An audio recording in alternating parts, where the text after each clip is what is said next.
සමන්තා චක්කවාලේසු අත්‍රා ගච්ඡන්තු දේවතා සද්දම්මං මුනි රාජස්ස සුනන්තු සග්ග මොක්කදං ධම්මස්සවන කාලෝ අයං බදන්තා ධම්මස්සවන කාලෝ අයං බදන්තා ධම්මස්සවන කාලෝ අයං බදන්තා නමෝ තස්ස භගවතෝ අරහතෝ සම්මා සම්බුද්දස්ස නමෝ තස්ස භගවතෝ අරහතෝ සම්මා සම්බුද්දස්ස නමෝ තස්ස භගවතෝ අරහතෝ සම්මා සම්බුද්දස්ස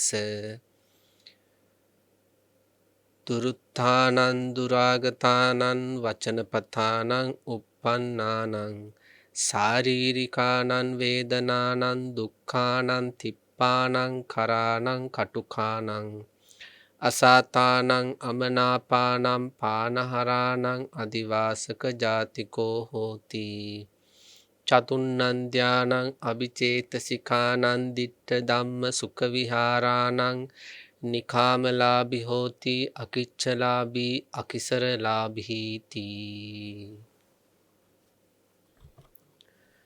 වන්දනීය පූජනීය ගරුතර මහා සංඝරත්නයන් අවසරයි. ශ්‍රද්ධාවන්ත කාරුණික ගුණවන්ත පින්වත්නි, අද දවසේත් මජ්ක්‍ධිම නිකාය සූත්‍ර ධර්ම විවරණ තුලින් ඊටාම වටිනා කියන සූත්‍ර ධර්මයක් සාකච්ඡා කරන්නට දේශනා කරන්නට සූදානම් වෙන අවස්ථාව. අද දවසේ අපට සාකච්ඡා කරන්නට තියෙන්නේ මජ්ක්‍ධිම නිකායේ 119 වෙනි සූත්‍ර ධර්මය. 119 වෙනි සූත්‍ර ධර්මය බොහෝම වැදගත් සූත්‍ර ධර්මයක්, කායගතා සති සූත්‍රය. සම්මා සම්බුදු රජාණන් වහන්සේ මේ සූත්‍රය තුල දේශනා කරලා තියෙනවා හතර දිසාවෙන්ම ගලාගෙන එන ගංගාවන් මහ මුහුදටම නැමී පවතින යම්සේද අන්න ඒ වගේ සියලු කුසල ධර්මයන්, කුසල ධර්ම පරියායන්, කුසල ගංගාවන් කායගතා සතිය කියන සාගරයට නැමී බර වී පවතින බව. සියලුම ගංගාවල් සාගරයට නැමී පවතිනවා වගේ, සාගරයේ දෙසට යොමුලා තියෙනවා වගේ සියලුම කුසල ධර්ම ගංගාවන් කායගතා සතිය සාගරය කොට, කායගතා සතියට බර කොට නැමී තිබෙන බව දේශනා කරලා තියෙනවා. ඒ වචනය අනුව අපිට තේරුම් ගන්න පුළුවන් මේ කායගතා සතිය කියන එක කොච්චරක්නම් වටින කාරණාවක්ද කියලා. කායගතා සතිය, කය පිළිබඳව සිහිය, කය අනුව ගිය සිහිය. මේ කායගතා සති සූත්‍රයේ බුදුරජාණන් වහන්සේ දේශනා කරනවා හරි වටින කාරණාවක්. දේශනාවේ ආරම්භක පාඨයේ වශයෙන් අපි තෝරගත්තේ ඒ කාරණාව දුරුත්තානං දුරාගතානං වචනපතානං uppannānaං සාරීරිකානං වේදනානං දුක්ඛානං තිප්පානං ආදී වශයෙන් බුදු පියාණන් වහන්සේ දේශනා කරනවා නොමනා ලෙස කියන ලද, ඒ වගේම ඇසීමට අපහසු දුෂ්කර වචන තියෙනවා. අන්නේ නොමනා ලෙස කියන ලද ඇසීමට අපහසු දුෂ්කර වචන කාට හරි අහගෙන ඉන්න පුළුවන් මානසික මට්ටමක් ඇති කරගන්න කැමති නම් සාමාන්‍ය ලෝකයාට තවත් කෙනෙක්ගේ නපුරු වචනයක් ඉවස ගන්න බෑ. තවත් කෙනෙක්ගේ නොමනා ක්‍රියාවක් බලා ඉන්න බෑ. ඒ අය ඊටාම ඉක්මනින් ආවේගශීලී වෙලා විශාල හානියක් කරගන්නවා. හැබැයි බුදු පියාණන් වහන්සේ දේශනා කරනවා මේ සූත්‍රයේදී යම් කිසි කෙනෙක් කැමති නම් නොමනා ලෙස කියන ලද වචන හරි, ඇසීමට අපහසු දුෂ්කර වචන හරි, එහෙම නැත්නම් පින්නත් යන්න අයගේ නොමනා ක්‍රියා හරි ඉවසගෙන ඉන්න පුළුවන් මානසික මට්ටමක් කැමැති කාලයක් ඒ නපුරු වචන ඉවසගෙන ඉන්න පුළුවන් මානසික මට්ටමකට කැමති නම් කායගත සතිය පුරුදු කරන්න කියනවා. එතකොට අපිට තේරෙනවා කායගත සතිය පුරුදු කිරීමෙන් ඕනම නපුරු වචනයක් ඉවස ගන්න පුළුවන් නම් මේ ලෝකේ යම් කිසි කෙනෙකුට නපුරු වචන ඉවස ගන්න බැරි ඇයි? කායගත සතිය නැති නිසා. ඊළඟට බුදුරජාණන් වහන්සේ දේශනා කරනවා යම් කිසි කෙනෙකුට පින්නදි බලන්නේ වචන ටික දුක්ඛදහයි, තීව්‍ර, කටුක, අමුදුර ප්‍රාණය ගන්නාසුළු ශාරීරික වේදනා තියෙනවා නම් දැන් අපිට ඒ වගේ වේදනා අත්දකින්න වෙන එක අවස්ථාවක් තමයි ජීවත් වෙන්න කාලයේ ශරීරය මුල් කරගෙන රෝගාබාධ හට ගැනීම. අත් බිඳීමක් නිසා හරි, පා බිඳීමක් නිසා හරි, අස්ථි බිඳීමක් නිසා හරි, එහෙම නැත්නම් හිස රදයක් නිසා හරි, එහෙම නැත්නම් වෙනත් යම් කිසි සත්කමකට භාජනය වීම නිසා හරි, නැත්නම් පින්නත්නි කාන්තාවක් නැත්නම් මව්තුමියක් දරුවෙක් බිහි කරන අවස්ථාවක හරි. එවැනි අවස්ථාවල ජීවත් වෙන්න කාලේ දුක්ඛදායි, තීව්‍ර, කටුක, අමදුරු ප්‍රාණය ගන්නාසුළු කියන්නේ ජීවිතේ පවා නැති වෙයි මෙහෙම ගියොත් කියලා හිතන මට්ටමේ වේදනාවක් ඇති වෙනවනේ. අන්නේ වේදනා සාන්තව උහුලගෙන ඉන්න කැමති නම් කායගත සතිය පුරුදු කරන්න කියනවා. එහෙනම් යමෙක් පුංචි හිසරදේටත් මැසිවිලි කියන්නේ දුකටපත් වෙන්නේ. ඊළඟට වෙනත් යම් ඕනම ශාරීරික ආබාධයක් හමුවේ හඬන්නේ දොඩන්නේ වැළපෙන්නේ එයාට කායගත සතිය නැති නිසා. ඒ විතරක් නෙවෙයි. ජීවත් වෙන කාලේ විතරක් නෙවෙයි අපිට දුක්ඛදායි, තීව්‍ර, කටුක, අමදුර ජීවිතේ ගන්නාසුළු වේදනා ඇති වෙන්නේ. මරණාසන්න මොහොත. මරණාසන්න මොහොතේ ඇතිවෙන දුක්ඛදායි, තීව්‍ර, කටුක වේදනා අපිට හිතා ගන්නවත් බෑ. යම් කිසි කෙනෙක් කැමති නම් ඒ මරණාසන්න මොහොතේ සාන්තව මරණයට මුහුණ දෙන්න. ඒ කිවසගෙන ඒ ඇතිවෙන මාරාන්තික වේදනා, මරණයට ආසන්න වේදනාව ඉවසගෙන සංසුන් හිතින් මැරෙන්න කැමති නම් කායගත සතිය පුරුදු කරන්න ඕනේ. යම් කිසි කෙනෙක් මේ කායගත සතිය පුරුදු කරන්නේ නැහැ කියන්නේ එයාට ජීවත් වෙන්න කාලේ අන්‍යගේ නපුරු වචන ඉවසන්න බෑ. නපුරු ක්‍රියාකාරකම් ඉවසන්න බෑ. ශාරීරික වේදනා ඉවසන්න බෑ. මරණාසන්න දුක ඉවසන්න බෑ. එයා අන්ත අසරණ කෙනෙක්. මේ සූත්‍ර දේශනාව හරීම වටින සූත්‍රයක්. කය අනුවගිය සිහිය ඇති කර ගැනීම. කය පිළිබඳ සිහිය ඇති කර ගැනීම. කායගත සතිය.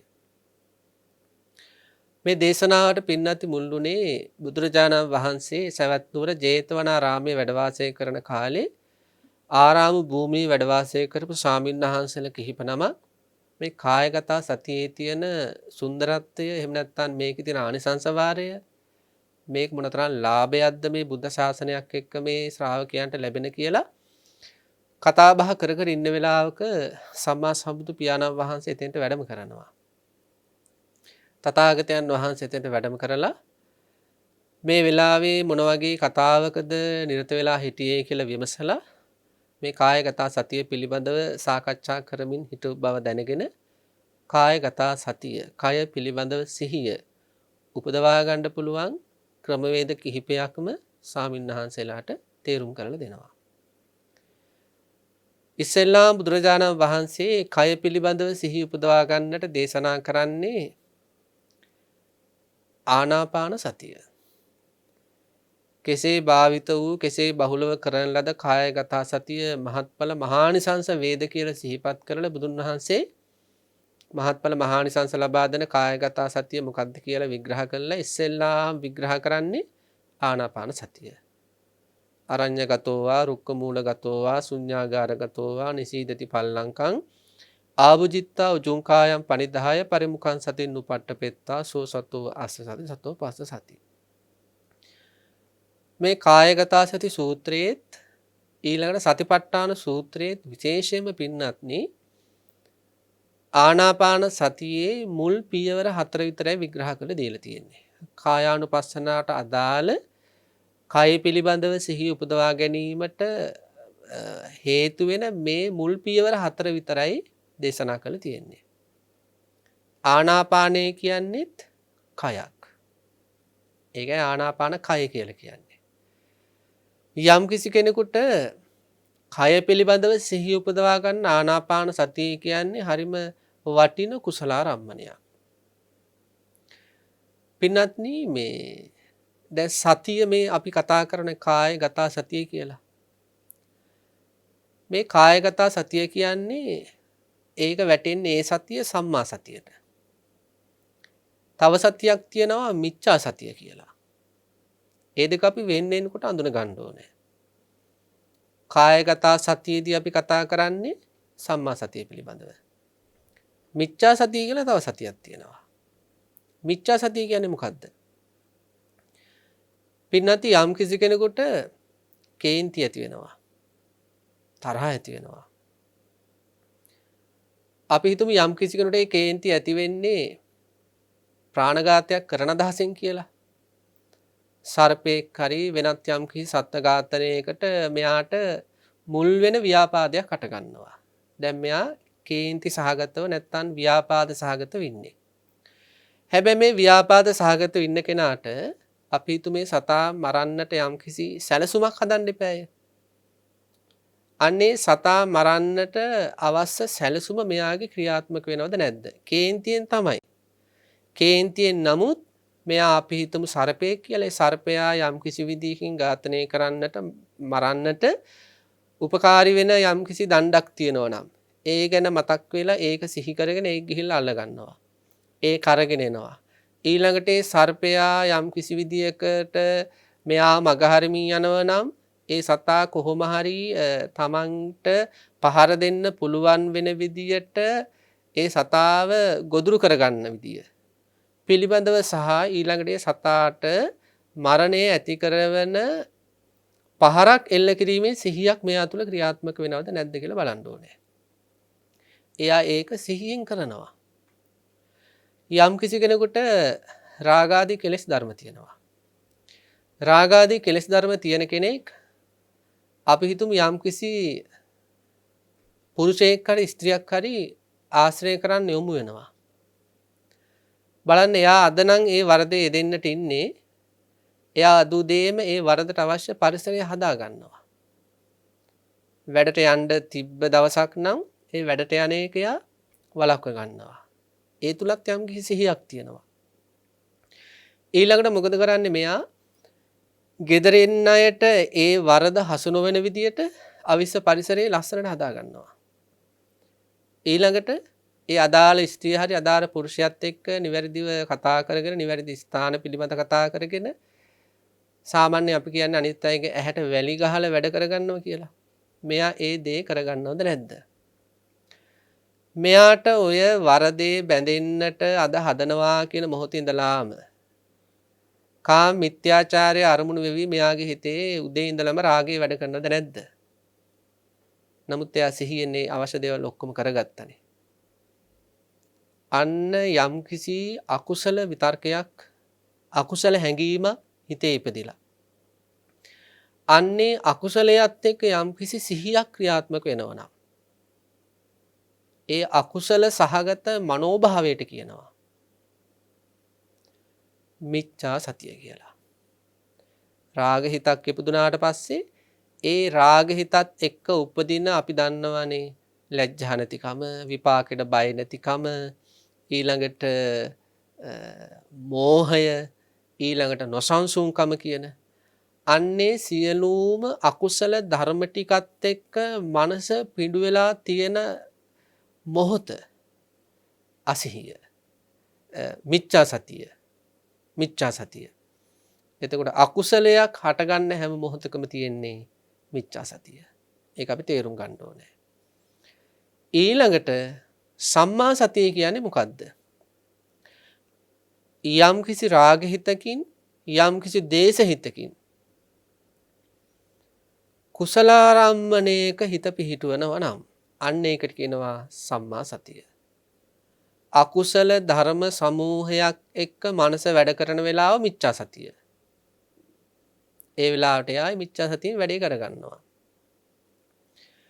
යම් කිසි මොහොතකේ අකුසල කර්මයන්ගෙන් අකුසල ධර්මයන්ගෙන් හිත බේරගෙන කුසල ධර්මයක හිත පිහිටුවනවා නම් අන්න ඒකට කියනවා සම්මා සතිය කියලා. ආනාපානය කියන්නේ සම්මා සතියෙන් අපිට වර්ධනය කරගන්න පුළුවන් භාවනාවක්. රාග, දේශ, මෝහාදී ක්ලේශ ධර්මයන් ඔස්සේ මිච්ඡා සතියෙන් යුක්තව, වැරදි සිහියෙන් යුක්තව හැසිරෙන හිත උත්සාහයෙන් මොකද කරන්නේ?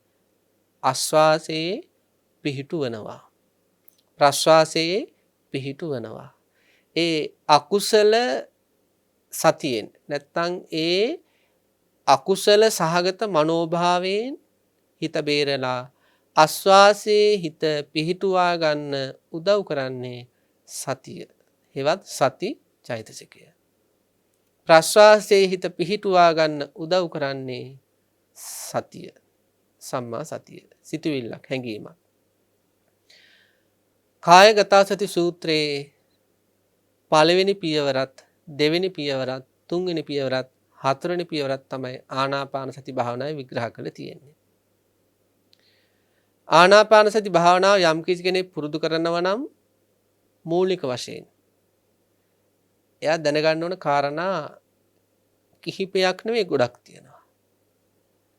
අපිට අද දේශනාවේදී කායගත සතිය ඇති කරගන්න උපකාර වෙන කර්මස්ථාන කිහිපයක් ගැන කතා කරන්න තියෙන නිසා අපි මේ පිළිබඳ වැඩි කතා කරන්නේ නැහැ.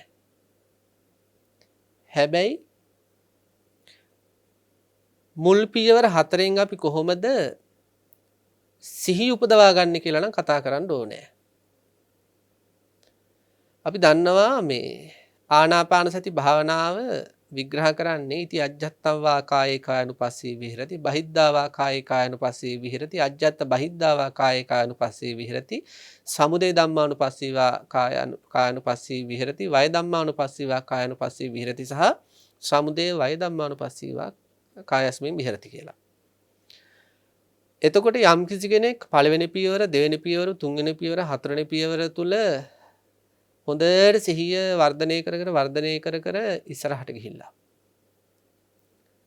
එයා මේ ආනාපාන කයේම හිත වැඩ කරන මට්ටමකට ගන්නවා.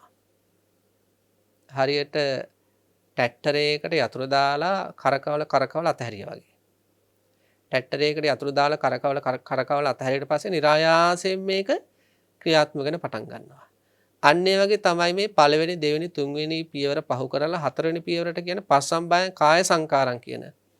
අන්නේ මට්ටමට යම්කි ශ්‍රාවකේ ක්‍රමානුකූලව ඉදිරියට අරගෙන ආවොත් කර්මස්ථානාචාර්යන් වහන්සේ නමකගේ අවවාද අනුශාසනත් එක්ක මඟ පෙන්වීමක් එක්ක එයාට පුළුවන් ආනාපාන කයේ નિરાයාසයෙන්ම හිත වැඩ කරන මානසික මට්ටමකට එන්න. පින්වත්නි, බුදු පියාණන් වහන්සේ දේශනා කරනවා සංයුක්ත නිකායේ තියෙනවා ආනන්ද සහ බික්කු කියලා සූත්‍ර දෙකක්. මේ සූත්‍ර දේශනා දෙකේදී බුදුරජාණන් වහන්සේ දේශනා කරනවා යම් කිසි කෙනෙක් අන්න ඒ මට්ටමට આવොත්, નિરાයාසයෙන් ඒ ආනාපාන කයේ හිත වැඩ කරන මට්ටමකට આવොත් අන්න ඒ මොහොත ආනාපානයේ ඒ සිහිය පිහිටුවාගෙන ඒ හිඳින අවස්ථාව තුළ එයාට සති සම්බොජ්ජංගේ වැඩෙනවා.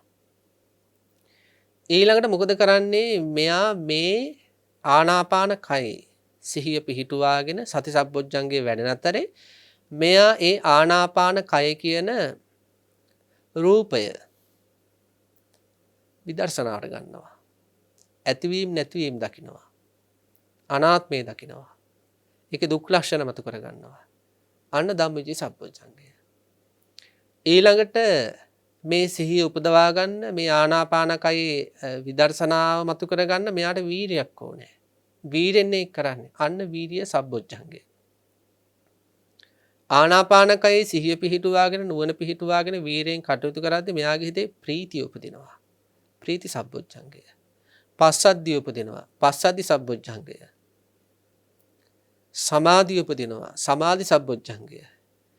ඊළඟට ඒ ආනාපාන කය තුල ඒ අරමුණ තුල ඒ සතිය සහිතව ඊළඟට ධම්මවිජය සහිතව විරිය සහිතව ප්‍රීති සහිතව මෙන්න මේ මනෝභාවයන් සහිතව වැඩ කරනේ මානසිකත්වයේ දිහා මැදහත්ව බලමින් මානසිකාර වෙන සංකල්පනාවට කියනවා උපේක්ඛා සංකල්පය කියලා. උපේක්ඛා සබ්බොජ්ජංගය කියලා. මේ සූත්‍ර දෙකේදීම දේශනා කරන්නේ බොජ්ජංග වර්ධනය වීම ආරම්භ වෙන්නේ මේ හතරවෙනි පියවරට ගිහිල්ලා ආනාපාන කයේ සිහිය පිහිටුවාගෙන නුවණින් විමසන්න පටන් ගත්ත මොහොතේ ඉඳලා කියලා. ඉතින් අන්නේ මට්ටමකට යම් කිසි කෙනෙක් ගියා කියන්නේ අන්න යාට හොඳට මේ කය පිළිබඳව සිහියක් තියෙනවා. මොකද මේ ආනාපාන කය කියන්නේ මේ මුළු ශරීරෙම නියෝජනය කරන ධර්මයක්. මුළු ශරීරෙම නියෝජනය කරන ධර්මයක් තමයි ආනාපාන කය කියන්නේ. බලන්න කන්දක් නගිනකොට මොකද වෙන්නේ අපිට? හුස්ම වේගය වැඩි වෙනවා. අපිට තරහ ගියොත් මොකද වෙන්නේ? හුස්ම වේගය වැඩි වෙනවා. ඒ වගේම අපි ඇවිදලා යම්කිසි ස්ථානයක විවේකීව වාඩි වුණොත් මොකද වෙන්නේ? හුස්ම වේගය අඩු වෙනවා. යම්කිසි අවස්ථාවක බය වුණොත් මොකද වෙන්නේ? හුස්ම වේගය වැඩි වෙනවා. ඒ බය අඩු වෙනකොට මොකද වෙන්නේ? හුස්ම වේගය අඩු වෙනවා.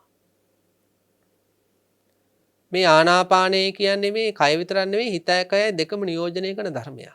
එතකොට යම්කිසි කෙනෙක් මෙන්න මේ ආනාපාන කය හොඳට සිහිය පිහිටුවාගෙන සම්මා සතිය හොඳට ඇති කරගනිමින් එහි ඇතිවීම නැතිවීම දකින මට්ටමකට આવත් අපි කියනවා අන්න යාට ආනාපානය තුල කායගත සතිය ඉපතුනා කියලා.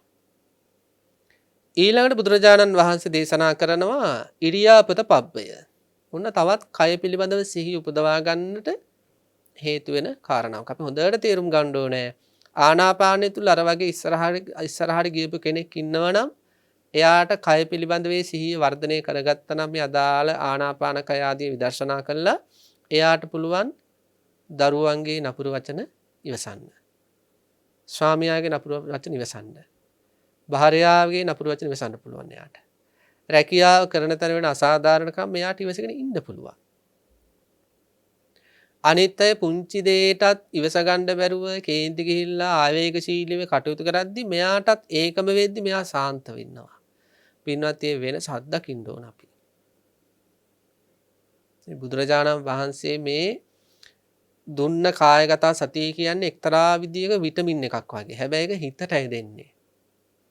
ඒ විටමින් එක එක දිගට ලැබෙනකොට මේ හිත ශක්තිමත් වෙනවා. ශක්තිමත් හිතට නපුරු වචනේ උහුල ගන්න පුළුවන්.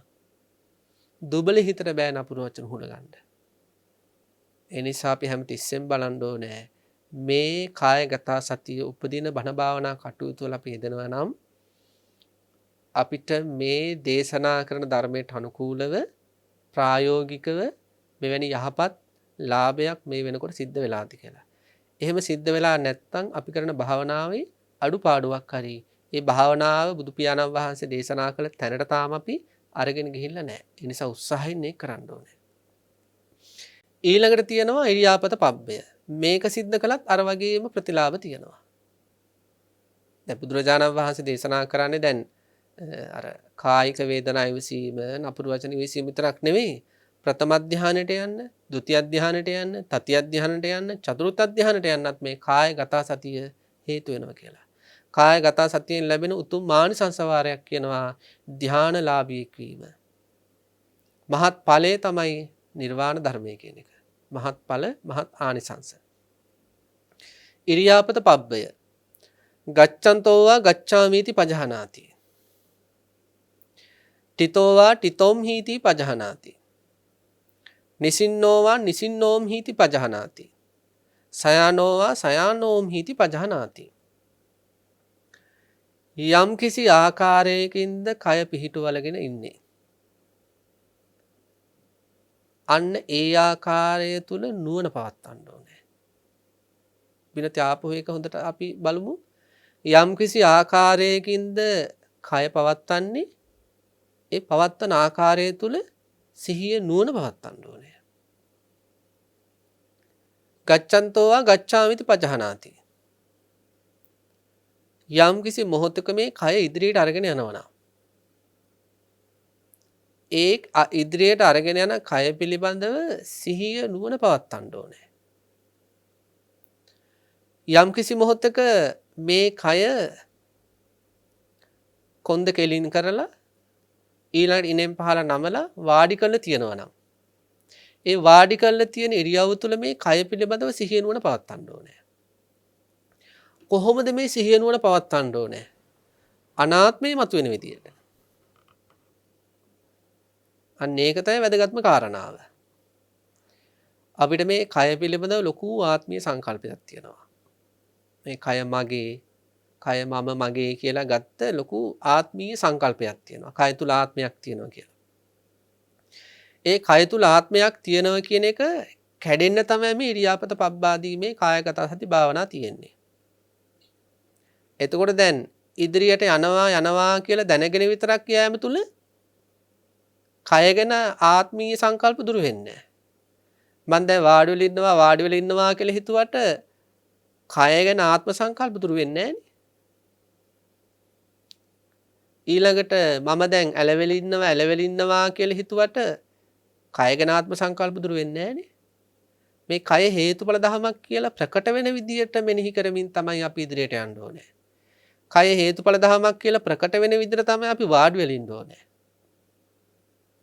මේ කය හේතුඵල ධමයක් කියලා ප්‍රකට වෙන විදිහට අපි ඇලවෙලා ඉන්න ඕනේ.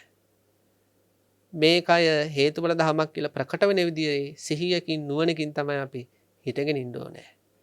කයට සිහිය පිහිටුවාගෙන දැන් ආනාපානයේ ඉදිකරි ආස්වාස ප්‍රස්වාසයට අපි හිත පිහිටුවා ගත්තනේ සතිය භාවිතා කරලා. අන්න ඒ වගේ මේ කයට සිහිය පිහිටුවාගෙන මේ කය දැනෙන මට්ටමට අරගෙන අන්නේ කයේ සිහිය පිහිටුවාගෙන සති චෛතසිකේ උපකාරී කරගෙන ඊළඟට නුවණින් දකින්නත් ඕන. ඉරියාපත පබ්බේ කියන්නේ එහෙම එකක්. කය දැනි විතරක් වාඩි වෙලා ඉඳලා හරියන්නේ නැහැ. කය දැනි ඇවිදලත් හරියන්නේ නැහැ. එතරම් වටිනාකමක් තියෙනවා බාහිර දේවල් ගැන හිත ඇවිදිනවට වඩා කය ගැන දැනි ඉන්න එකේ වටිනාකමක් තියෙනවා. නමුත් ආත්ම සංකල්ප දුරු වෙන්නේ නැහැ. අපිට ආත්ම සංකල්ප දුරු කරගන්න ඕනේ. කොහොමද ඒක කරන්නේ? යෝගාවචරය බලනවා මේ කය මෙහෙම ඉස්සරහට යන්නේ කොහොමද? ආපහු වාඩි වෙන්නේ කොහොමද? ආපහු මේක හිටගෙන ඉන්නේ කොහොමද? මේක ආපහු ඇලවෙන්නේ කොහොමද? කොහොමද පින්නත් ඒක වෙන්නේ? චිත්ත කිරිය වායෝ ධාතුව. අපිට යම්කිසි අවස්ථාවක පින්නත් අපි හිතමු ඉස්සරහට ඇවිදගෙන යන්න ඕන කියලා චේතනාවක් පහළ වෙනවා. කැමැත්තක් පහළ වෙනවා. අදහසක්. ඉදිරියට යන්න ඕනේ කියන අදහස අපි හිතුව මෙතන ඉඳලා මීටර පින්නති 10ක් දුර ගියා කියලා. එහෙනම් මෙතන ඉඳලා මේ මීටර 10 කෙලවර වෙනකම් අපිට ඉදිරියට යෑමේ කැමැත්ත තිබිලා තියෙනවා. මීටර 5ක් යද්දී අපිට කැමැත්ත නැතුණා නම් මොකද වෙන්නේ? ඊට එහා එක අඩියක්වත් යන්නේ නැහැ. අපි වාඩි වෙලා ඉන්න ඕනි කියලා ඒ චේතනාවෙන් ඒ අදහසින් ඉන්නකම් විතරයි වාඩි වෙලා ඉන්නේ. අපිට නැගිටින්න ඕන කියන අදහසක් ආවොත් ඒ ඉරියව් වෙනස් වෙනවා. දැන් උදෑසන කාලේ අවදි වුණාට පස්සේ ඇඳේ ඉන්න ඕන කියන ඇලවෙලාම ඉන්න ඕන කියන චේතනාව තියෙනකම්ම ඇඳේ ඉන්නවා. නැගිටින්න ඕන කියන චේතනාව පහළ වෙද්දි මොකද වෙන්නේ? එක පාට නැගිටිනවා. එතකොට අපි තේරුම් ගන්න ඕනේ යම් කිසි කෙනෙක් මෙතන ඉඳලා මීටර 10ක් ඉස්සරහට යනවා නම් ඒ ඉදිරියට යන මොහොත එහෙම නැත්නම් ස්ථානයේ දක්වාම යාගේ හිත එකක් පිටිපස්සේ මොකද වෙන්නේ? ගමන් කිරීමේ අදහස ඇති චේතනා පහළ වෙනවා. අන්න ඒ චේතනා එක්ක ඒ චිත්ත චෛතසිකෝ එක්ක මොකද වෙන්නේ? වායෝ ධාතුවක් හට ගන්නවා. ඒකට කියනවා චිත්ත කිරිය වායෝ ධාතුව. හිත හේතු වෙලා උපදින වායෝ ධාතුව. ඒ වායෝ ධාතුවත් එක්කම ඒ හිත හේතු වෙලා උපදින කාය විඤ්ඤාති කියලා රූප ස්වභාවයක් පහළ වෙනවා. අන්න ඒක ආධාරයෙන් තමයි මේ කය ඉදිරියට අරගෙන යන්නේ කියලා නුවණින් දකිමින් යන්න ඕනේ. මම මේ කය එහෙම නැත්නම් ආත්මයක් මේ කය අරගෙන යනව නෙමෙයි. ඉදිරියට යන්න ඕන කියලා චේතනාවක් නේක. ඉස්සරහට යන්න ඕන කියන චේතනාවක් නේ. අන්නේ චේතනා පහළ වෙන මොකක් හරි හේතුවක් හින්දානේ. අපි හිතමු දැන් යම් කිසි කෙනෙක් පාර අයිනේ හිටගෙන ඉන්නවා. වලාකුළු තියෙන වෙලාවක. එකපාරට වලාකුළු ඈත් වෙලා ඉර මේ මතුවෙනවා. දැඩි රශ්මිය පහළට එනවා. එතකොට මෙයාට මොකද වෙන්නේ? අන්න ඒ දැඩි රශ්මිය ශරීරයට දැනෙනකොටම චේතනාවක් පහළ වෙනවා මෙතනින් හෙවණකට යන්න ඕනේ. ඒක තමන් කරගන්නව නෙවෙයි ඒක ඒ අදාළ හේතුන්ට අනුකූලව ඇති වෙන අදහස. අපි හිතමු යම් කිසි කෙනෙක් එහෙම නැත්තම් බස් එකක හිටගෙන යනවා. හිටගෙන යනකොට ඉස්සරහා කෙනෙක් ආසනෙන් නැගිටලා බහින්න හදනවා. එතකොට ඒ හිස්සාසනය දැකීම තුළ මෙයාට මොකද වෙන්නේ? අදහසක් පහළ වෙනවා එතනට යන්න ඕන කියලා. ඒ කියන්නේ එහෙම චේතනා, ඒ කියන්නේ හේතුන්ට අනුකූලව චේතනා පහළ වෙනවා. අපි හිතමු සරලව තේරුම් ගන්න දැන් යම් කිසි තමන් ස්ථානයක ඉන්න වෙලාවක හොඳ හිතින් ඉන්නවා. හොඳ සාන්ත හිතකින් ඉන්නවා. එකපාරට පාරේ එහා පැත්තේ ඉඳලා තමන්ට වෛර කරන එදිරිවාදිකම් කරන පුරුෂයෙක් හරි ස්ත්‍රියක් හරි තමන්ගේ පැත්තට එනෝ දැක්කොත් මොකද වෙන්නේ? තමන් තරහ ඇති කරගන්නවද නැත්නම් තරහ එනවද? තරහ එනවා. තමන් හිතලා මම දැන් තරහ ඇති කරගන්න ඕන කියලා එහෙම තරහ එන්නේ නැහැ. ඒ පුද්ගලයා දකින්නවත් එක්කම ඒ හේතු සාධක ලැබෙනවත් එක්කම තරහක් එනවා. අන්න ඒ වගේ තමයි අපේ කය හිතවන්නටත් හේතු ලැබෙන්න ඕනේ. අපේ කය ඉස්සරහට අරගෙන යන්නත් හේතු ලැබෙන්න ඕනේ. අපේ කය වාඩි කරවන්නත් හේතු ලැබෙන්න ඕනේ. අපේ කය ඇල කරවන්නත් හේතු ලැබෙන්න ඕනේ. ඒ හේතුන්ට අනුකූලව තමයි මේ කය ඉස්සරහට යන්න හරි වාඩි වෙන්න හරි හිටගෙන ඉන්න හරි ඇලවෙන්න හරි තීරණය වෙන්නේ. ඒක අපි විසින් සිද්ධ කරන දෙයක් නෙවෙයි. හොඳට බැලුවොත් තේරෙනවා ඒක. දැන් වාඩි වෙලා ඉන්නකොට ඔන්න ගිනියම් වෙලා රත් වෙලා එහෙම එනකොට මොකද වෙන්නේ? වාඩි වෙන දීම තුල ඒක පාටම ඒ ආසනෙන් නැගිටීමේ අදහස් එනවා. චේතනා එනවා. අන්න ඒ වගේ හොඳට මේ ශ්‍රාවකය හිතනවා, මෙනෙහි කරනවා, මානසිකාර පවත්තන යෝගාවචරය මේ කය ඉදිරියට යන්නට චේතනා පහළ වෙනකොටම ඒ චිත්ත චෛතසිකෝත් එක්ක වායෝ ධාතුවක් හට ගන්නවා. ඒ එක්කම ඒ ශරීරය හොලවන්නට උපකාර වෙන කාය විඤ්ඤාති රූප පහළ වෙනවා. ඊට අනුකූලව මොකද වෙන්නේ? අර චේතනාව ඉදිරියට යෑමේ චේතනාව තියෙනකම්ම නැවත ඒවා හටගනිමින් මේ කය ඉස්සරහට අරගෙන යනවා. ඒක තමන් අරගෙන යනව නෙමෙයි. අර හිත සහ හිතට අනුකූලව නැගෙන චිත්තක්‍රිය වායෝ ධාතු ආදී හේතු වෙලා තමයි මේක ඉස්සරහට යන්නේ. අන්න එයා ඒ විදිහට හොඳට දකින්න ඕනේ. යම් කිසි දෙයක් හේතුල මේ අදහස අදහස එනවත් එක්කම මෙන්න මේ විදිහට මේකයි ඉස්සරහට යනවා. ආත්මයක් විසින් මේක සිද්ධ කරනවා කියලා නෙමෙයි. ඔකට ලස්සන මේ ගාථා ධර්මයක් තියෙනවා පින්වත්නි. නාවා මාළුත වේගේන ජියා වේගේන තේජනං යථා යාති තථා කායෝ යාති වාතා හතෝ අයං. රුවල් නැවක් තියෙනවා නම් මේ රුවල් නැව කොහොමද ඉස්සරහට යන්නේ? රුවල් නැව වාතයේ හේතු වෙලා. කෙනෙක් මෙහෙවනව නෙවෙයි. රුවල් නැව ඉස්සරහට යන්නේ වාතයේ හේතුව. හැබැයි ඉස්සරහට යනවා. අන්න ඒ වගේ දැනුනොත් මේ කය යම් කිසි කෙනෙකුට මේක රුවල් නැවක් වගේ මේ චිත්තක්‍රිය වායෝ ධාතු ආදී හේතු වෙලා මේක මේ කය ඉස්සරහට යනවා කියලාම දැනුනොත් ඊළඟට වැද්දන්ට තියෙනවා මේ දුන්නක්. ඒ දුන්නේ ලණුවක් තියෙනවා. ඒ ලණුවේ බලයෙන් ලණුවේ ශක්තියෙන් මොකද වෙන්නේ? ඊතලෙ විසි වෙනවා. අන්න ඒ වගේ යම් කිසි කෙනෙක් මෙනෙහි කළොත් මේ දුනු ලණුවේ වේගයෙන් ඊතලයේ ගමන් කරනවා වගේ. දුනු ලණුවේ වේගයෙන් ඊතලයේ ගමන් කරනවා වගේ මේ චිත්ත චෛතසිකයන් මේ අදාළ ක්‍රියාවට පහළ වෙනකොට ඊට අනුකූලව නැගෙන මේ චිත්ත ක්‍රිය වායෝ ධාතුවෙනුයි මේ කය ක්‍රියාත්මක වෙන්නේ කියලා. පින්නත් යන්නේ යාට අනාත්ම සංකල්ප පහළ වෙන පටන් ගන්නවා. ඒ කියන්නේ මේකේ ආත්මයක් නැහැ කියන එක. මේ සිත සහ කය තුල ආත්මයක් නැහැ කියන සංකල්පය ටිකෙන් ටික පහළ වෙන්න පටන් ගන්නවා. පින්නත් අපේ වද්දකින්න ඕනේ කියලා අපි කියන්නේ. අපි කවුරුනත් ඒ වද්දකින්න ඕනේ කියන්නේ මේ කය මගේ කර ගැනීම තුළ අපි ලොකු බරක් තියාගෙන ඉන්නේ. මේ කය තුල මම ඉන්නවා, කය තුල ආත්මයක් තියෙනවා කියන නිසා නේද පින්නත්නි මේ ලෝක සත්‍යයා මේ කය නිසා ආඩම්බර වෙලා, මේ කය නිසා මාන්නයටපත් වෙලා, මේ ඊටාම මේ බරට මේකට ගැරහුවොත් දුක් විඳිනවා, මේකට ප්‍රශංසා කළොත් ආඩම්බර වෙනවා. එනේ කය තුල ආත්මයක් කෙනෙක් ඉන්නවා කියන සංකල්පය නිසානේ. මේකේ කෙනෙක් නැහැ කියලා දැනුනොත් එහෙම මේකට ගැරහුවත් එකයි, මේකට ප්‍රශංසා කළත් එකයි. එතකොට යම් කිසි කෙනෙකුට මේ ඉරියාපත පබ්බේ තුල පින්නත් මොකද වෙන්නේ? ලොකු අවබෝධයක් එනවා. අර සිහිය පවත්තන්න ඕනේ. දැන් ප්‍රධාන වශයෙන් ඉදිරියට යනකොට වාඩි වෙනකොට වාඩි වෙලා ඉද්දී නැගිටලා ඉද්දී ඇලවෙනකොට ඊළඟට හැරෙනකොට පාත් වෙනකොට අන්න එවැනි කාරණා තුලත්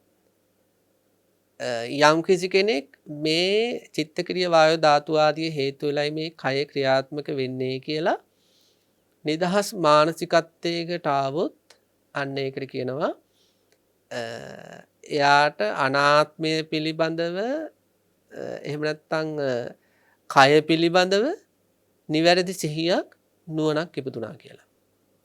ඒකට ඉරියාපත පබ්බේ කියලා කියන්නේ. ඊළඟට බුදුරජාණන් වහන්සේ දේශනා කරනවා තවත් කායගත සතිය උපදින භාවනාවක්. ඒක නම් අපේ පිනතුන් ගොඩක් බහුලව අහලා තියෙන නිසා වැඩිපුර විස්තර කරන්නේ නැහැ. අපිට ඉස්සරහට තියෙනවා දන්ත භූමි කියලා එහෙම සූත්‍රයකුත්. ඉතින් මේ සූත්‍ර දේශනාවලත් අපිට මේවා කතා කරන්න වෙන නිසා කෙටියෙන් සිහිපත් කරගෙන යන්නම්. යම්සේ නානාවිද ධාන්‍ය පිරුණු දෙපස මුව තියෙන මල්ලක හැල්වි මුං මෑ තල සහල් යන ධාන්‍ය වර්ග තියෙනවා. ඒ ගැට ගහලා තියෙන විවිධ ධාන්‍ය වර්ග තියෙන මල්ල ගැට ලිහලා එළියට දාලා මේ මුංය මේ සහල්ය මේ තල ආදී වශයෙන් ඒ ධාන්‍ය වර්ග නුවණින් යම් කිසි කෙනෙක් වෙන්කොට දැන හඳුනා ගන්න යම්සේද අන්නේ විදියට මේ කය දිහා බලන්න ඕනේ. ඒ කියන්නේ ධාන්‍ය පිරුණු මල්ලට සම කරලා තියෙන්නේ මේ දෙතිස් කුණුපෙන් පිරුණු ශරීරය. එතකොට මෙන්න මේ දෙතිස් කුණුපෙන් පිරුණු ශරීරයේ අත්ති ඉමස්මින් කායේ. මෙන්න මේ කයේ හිස මුදුනේ ඉඳලා දෙපතුල දක්වාම තියෙනවා ධාන්‍ය වර්ග මල්ලේ තිබුණා වගේ අර වගේ පිළිකුල් සහගත දේවල්. ඒවා පිළිකුල් කියලා සංඥාවක් නැහැ සාමාන්‍ය කෙනෙකුට. හැබැයි පිළිකුල් දේවල්. උදාහරණයක් විදිහට අපි හිතමු දැන් Taman අපේ පින්නත් කෙනෙක් මූණ හොද ගන්න නාන කාමරයකට ගියා කියලා. සිංක් එකේ කාගේ හරි රෝම කූප 10ක් 15ක් තිබ්බොත් මොකද වෙන්නේ? සිංක් එකේ රෝම කූප 10ක් 15ක් තියෙනවා. අප්‍රසන්න හැඟීමක් එනවද නැද්ද? කියන්නේ පිළිකුල් හැඟීමක් එනවා. එතකොට ඒ රෝම කූප වලට පිළිකුල් නැහැ. අපිට නිකන් දාඩිය ගතියක් දැනෙනවා. දුගද ගතියක් වගේ අපිට නිකන් දුගද දෙයක් කියලා වගේ දැනෙනවා. මස් වල දැවටිලා තිබ්බ එකක් වගේ දැනෙනවා. ඒ වගේ අපිට එහෙම වචන වලින් තොර එක හැඟීමක් එනවා දාඩිය සහිත මස් වල ගෑවි තිබ්බ මේ වගේ පුද්ගලයෙක්ගේ රෝම කූප ටිකක් කියලා ඒ එක හැඟීමත් එක්කම සමහරයට තරහත් යනවා. මේක පොඩ්ඩක් වතුර ටිකක් ගහලා යවන්න තිබ්බනේ කියලා. එතකොට ඒ වගේම රෝම කූපයක්නේ තමන්ගේ ශරීරේ තමන්ගේ අතේ තියෙන්නේ. අරක වගේම මස් වල එල්ලීලා හම් වල එල්ලීලා තියෙන දහඩියෙන් තෙත් වෙන දුග දහවන රෝම කූපයක්. ඉතින් අන්න ඒ විදිහට අපි හිතමු යම් කිසි මොහතක තමන්ගේ අතේ පහේ කාසියක් හරි 10 කාසියක් හරි තියෙනවා. කාසියක්. ඒ 10 කාසිය තමන් බස් නැවතුම් පොලක ඉන්න වෙලාවක බිමට වැටෙනවා. තමන් මේක ගන්න පාත්තනකොටම කාසිය වැටිලා තියෙන්නේ කෙල පිටක් උඩට. දැන් කෙල පිටේ කාගේ හරි කෙල පිටක එරිලා වගේ අර කාසිය තියෙනවා. ඕක අල්ලයිද? අල්ලන්න හිතෙයිද? ඇයි අල්ලන්න හිතෙන්නේ නැත්තේ? කෙල පිටක් නිසා. මිනිස්සෙකුගේ ශරීරයෙන් බැහැර වෙච්ච කෙල පිටක් නිසා. බැහැර වෙච්ච කෙල පිටද වැඩිපුර පිළිකුල්, මුවේ තියෙන කෙල පිටද වැඩිපුර පිළිකුල්. මුවේ තියෙන පිළිකුල්. එතකොට තමන්ගේ මුවේ තියෙන්නේ එවැනිම කෙල පිටවලද නැද්ද? එතකොට යම් කිසි කෙනෙක් පිළිකුල කියන එක දෙවියෝ අපට පහල කරන එකකුත් නෙවෙයි. මේ අසුබ සංඥාව කියන එක. එහෙම නැත්තම් ඉබේ පහල වෙන එකකුත් නෙවෙයි.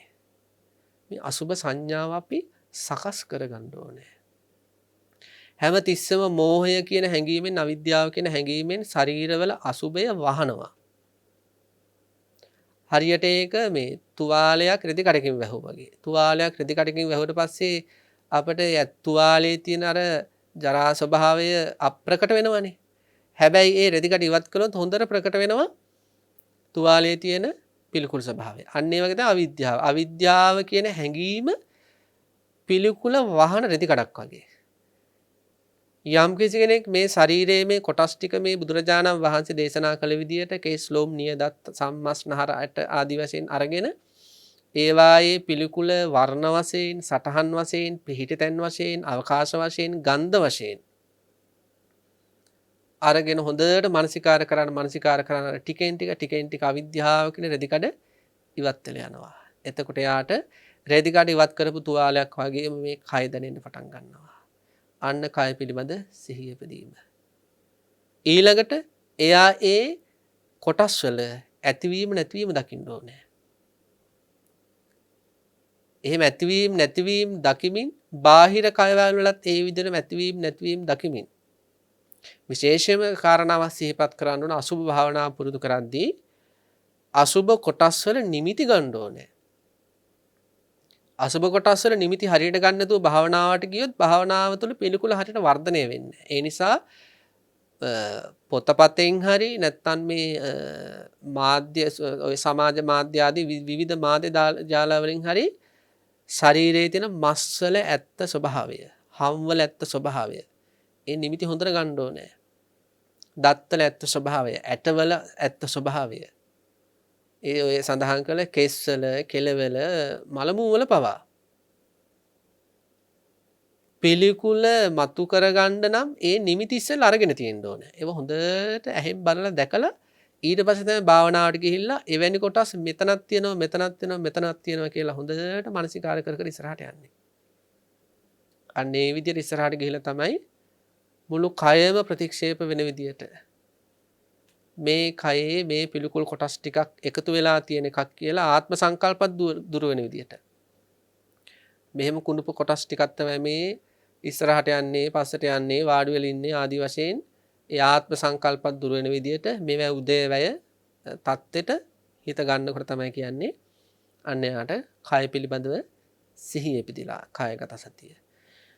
ඊළඟට බුදුරජාණන් වහන්සේ දේශනා කරනවා පුණ්‍යච පරම් භික්කවේ භික්ඛු ඉමමේව කායන් යතා තිතං යතා පනිහිතං දාස්තුසෝ පච්ච වෙක්කති අත්ති මස්මින් කායේ පඨවි ධාතු ආපෝ ධාතු තේජෝ ධාතු වායු ධාතු. හරිම ලස්සන මානසිකාරයක්.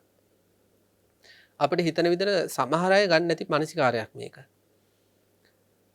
අධ්‍යාත්මික ශරීරයේහි පඨවි ගතිය මත කොල්ල ගන්න ඕනේ. ආපෝ ගතිය මතු කරලා ගන්න ඕනේ. තේජෝ ගතිය, වායෝ ගතිය මතු කරලා ගන්න ඕනේ. ඒක හරියට මෙන්න මේ වගේ දෙයක්.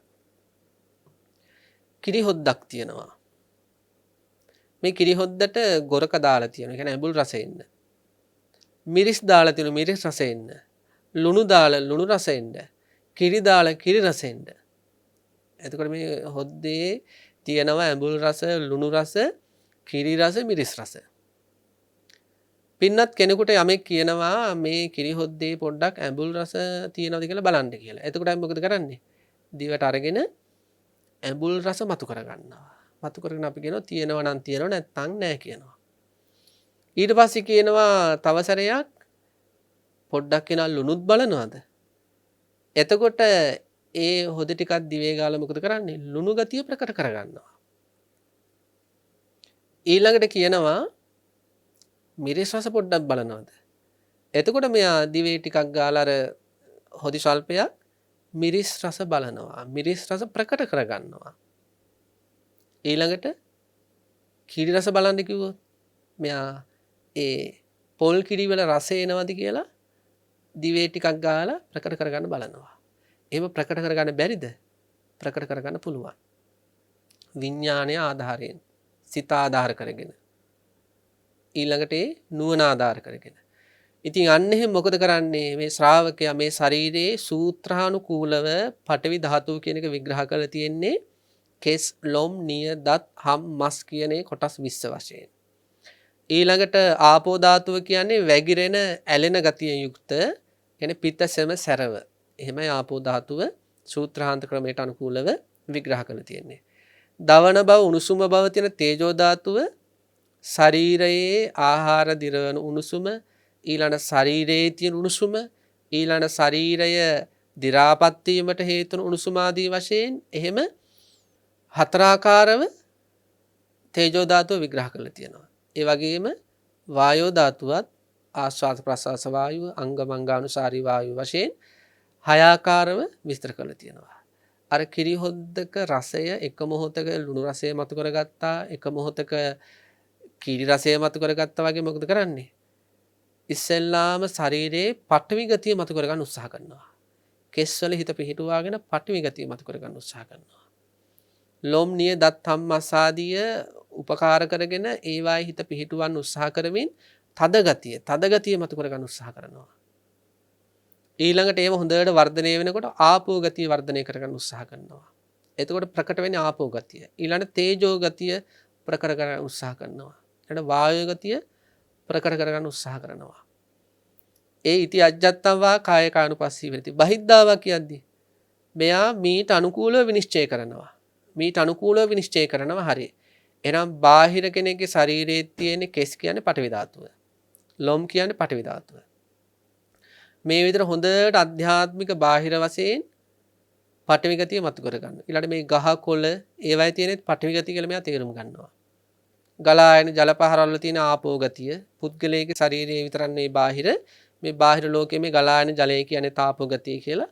හිරු රශ්මියේ තේජෝ ගතිය ආදී වශයෙන් මේ අධ්‍යාත්මික පඨවි ධාතු බාහිර පඨවි ධාතු. අධ්‍යාත්මික ආපෝ ධාතු බාහිර ආපෝ ධාතු. මේ ගැන ඉතින් දවසක් නෙවෙයි දවස් දෙකක් නෙවෙයි පින්නත් නේ දිගින් දිගට කරද්දි මෙයාට මොකද වෙන්නේ? මෙයාට දැනෙනවා මෙතන මේ පඨවි කොටස් ටිකක් එකතු වෙලා මේක තියෙනවා. ආපෝ කොටස් ටිකක් එකතු වෙලා තියෙනවා. තේජෝ කොටස් ටිකක් එකතු වෙලා තියෙනවා. වායෝ ධාතු ටිකක් එකතු වෙලා තියෙනවා. ඊළඟට මේවා මේ කර්මයේ හේතු වෙලා, චිත්තයේ හේතු වෙලා, ඍතුවේ හේතු වෙලා, ආහාරයේ හේතු වෙලා, අවිද්‍යාවේ හේතු වෙලා, තණ්හාවේ හේතු වෙලා මේවා සකස් වෙලා තියෙන බව දකිනවා. බාහිර ශරීරත් එයාට ඒ විදිහටම ධාතු වශයෙන් අරමුණු වෙන පටන් ගන්නවා. ධාතු වශයෙන් අරමුණු වෙනකොට ආත්ම සංකල්පය මොකද වෙන්නේ? බැහැර වෙන්න පටන් ගන්නවා. මෙයාට දැනෙන මේ ධාතු පිණ්ඩයක් මේ ජීවිතය කියන්නේ. කය කියන්නේ ධාතු පිණ්ඩයක්. විඥානයත් එහෙමයි. විඥාන ධාතුව. විඥානයත් මෙයා ප්‍රකට කර ගන්නවා. විඥානය කියන්නේ ආත්මත්වයෙන් තොර හේතුඵල ධමයක් කියලා. පින්නත් වේ ධාතු මනසිකාර වඩපු අයට හරි මේ හොඳ ලාභයක් එනවා. කේන්තියක් නැහැ. ඇයි කේන්තියක් නැත්තේ? දැන් තමන්ගේ පැත්තේ පටවි ගතිය ඊළඟට බාහිර අයගේ පටවි ගතිය මේ හොඳට මතු කරගත්ත කෙනෙකුට තවත් කෙනෙක් පරුස වචනෙන් බැන්න කියන්නකෝ. බයිනකොටම කේන්තියක් එන්න හදනකොට මෙයාට අදහස මොකද්ද? මට මේ කේන්ති ඇති උනේ කේන්ති ඇති වෙන්න හදන්නේ පටවි ධාතුවත් එක්කද? මට මේ කේන්ති ඇති වෙන්න හදන්නේ බාහිර ආපෝ ධාතුවත් එක්කද? එහෙනම් අපිට කෙනෙක් එක්ක තරහ යනවා කියද්දි එක්ක එතන කය එක්ක එතන හිතනේ. එතකොට දැන් මෙයා මේ ධාතු මනසිකාර කරලා දැන් මෙයාට මේ අම්මා පේන්නේ ධාතු ගොඩක් වශයෙන්. ස්වාමියා භාර්යාව පේන්නේ ධාතු ගොඩක් වශයෙන්. සත්පුද්ගල සංකල්ප දැන් යටපත් වෙලා තියෙන්නේ. එතකොට එවැනි කෙනෙක්ගෙන් අපුරු වචනයක් විසම වචනයක් ඇහෙද්දී මෙයාට කේන්තියක් එන්න හදනවා නම් මෙයාට එකපාරට අදහස් එන්නේ මට මේ කේන්තිය යන්නේ පඨවි ධාතුවත් එක්කද? ආපෝ ධාතුවත් එක්කද? තේජෝ ධාතුවත් එක්කද? ඊළඟ විශේෂයෙන් මෙයාගේ ජීවිතේ ලොකු සමානාත්මතාවයක් ගොඩ නැගෙනවා. මොකද මෙයාට පේනවා තමන් හෝ වේවා බාහිර අම්මා තාත්තා හෝ වේවා රජ කෙනෙක් වේවා සිටුවරයෙක් වේවා දුගීමගේ යාචකයෙක් වේවා තිරිසන් සතෙක් හෝ වේවා ධාතුත්වයෙන් සමානයිනේ. ඒ හැම තැනක විදිහට පඨවි ධාතුමයි. කියන්නේ මෙයාට මුළු මේ පෘථිවි ධාතුවම දැනෙනවා පඨවි ධාතු වශයෙන්. මුළු ලෝකෙම දැනෙන්නේ ධාතු ගොඩක් පඨවි ධාතු එකතු වෙලා ආපෝ ධාතු හේතු. ඒ කියන්නේ අර පුද්ගල සංකල්ප සත්ත්ව සංඥා බැහැරලා ගිහිල්ලා මෙයාට ධාතු සංඥා උපදින්නේ. එතකොට පින්නත් කොහොමද එතන තියෙන නිදහස? කොච්චර නිදහසක්ද? රාගය උපදින්නේ මේ පඨවි ධාතුවටද? රාගය උපදින්නේ මේ ආපෝ ධාතුවටද? පින්වත්නි ඒ විදිහට මේ රාගය පවා දුරු කරගන්න හේතු වෙන මානසිකාරයක් තමයි ධාතු මානසිකාරය. ඉතින් අන්නේ විදියට කායගත සතිය උපදවා ගන්න පුළුවන්. කාය පිළිබඳ සිහිය. ඊළඟට බුදුරජාණන් වහන්සේ දේශනා කරනවා නවසීවතිකය. ඊළඟට සති සම්පජඤ්ඤය. ඉතින් ඒක ගැන කතා කරන්න කාල වේලාව නෙවෙයි. ඉතින් බුදුරජාණන් වහන්සේ දේශනා කරන විශේෂයෙන්ම මේ කායගත සති මේ කාරණා ටික විග්‍රහ කරලා මේ ටික වර්ධනය වෙන කෙනා මොකද වෙන්නේ? ප්‍රථම ධානයේට යොමු වෙනවා. එයා ප්‍රථම ධානයේට වැටෙන කෙනෙක් බවටපත් වෙනවා. ද්විතිය ධානයට වැටෙන කෙනෙක්. තතිය චතුර්ථ ධාන දක්වාම හිත දියුණු කරන කෙනෙක්. බුදුරජාණන් වහන්සේ දේශනා කරනවා හිස් කලයක් තියෙනවා. පින්නත් මේ හිස් කලයට තව කෙනෙකුට ඇවිල්ලා වතුර දාන්න බැරිද? පිරෙන්නම පුළුවන්. අන්න ඒ වගේ කියනවා කායගත සතිය නොවැඩපු කෙනාගේ ජීවිතේ හිස් කලයක් වගේ. එයාට මායයට ඇවිල්ලා ඕන දේවල් දාලා පුරවන්න පුළුවන්. හිස් කලයක් වගේ ජීවිතයන් නම් තියෙන්නේ කායගත සතියෙන් පුරවපු නැති ඒ හිස් කලයක් වගේ ජීවිතයට මායя හොඳට අවතරණය ලබනවා. මායя ඒකට රාගය උපද්දවන දේවල් දානවා, දේශය උපද්දවන දේවල් දානවා, ඉරිසියාව උපද්දවන දේවල් දානවා. ඒ නිසා කායගත සතියෙන් පුරවපු ජීවිතයක් අපි හදා ගන්න ඕනේ. බුදුන් වහන්සේ දේශනා කරනවා ලොකු මැටි ගුලියක් තියෙනවා. ඒ මැටි ගුලියට යම්කිසි ශිලාවක් යම්කිසි බර ලෝහමේ නැත්නම් ගලක් හරි අතහැරියොත් මොකද වෙන්නේ? අරක කිඳා බහිනවා. අන්න ඒ වගේ කෙනා කායගත සතිය නැති කෙනාගේ හිත මැටි පිට වගේ කෙනා. ඒකේ මායя ගිලා බහිනවා. මාර ධර්ම රූප, ශබ්ද, ගන්ධ, රස, ස්පර්ශ ආදී ඒ අරමුණු ඒකේ ගිලා බහිනවා. ඊළඟට ඒවා ඒකේ ඇතුළේ ඉඳගෙන පින්නති නටන දෙන ඔක්කොම නාටක කන්ටික නටනවා. ප්‍රාණඝාතත් වෙනවා ඊට පස්සේ සොරකමුත් වෙනවා, කාමීත්‍යාචාරත් වෙනවා. ඉතින් සංසාර ජීවිතේම වරද්ද ගන්නවා. බුදුරජාණන් වහන්සේ අපිට දේශනා කරන තියෙන එහෙම මැටි පෙඩක් වෙන්න හොඳ නැහැ, මායයට රින් ගන්න පුළුවන්. අපි මේ කායගත ශක්තියෙන් ශක්තිමත් වෙන්න ඕනේ. පර්වතයක් වගේ. මායя හැප්පිලා විසි වෙන විදියට.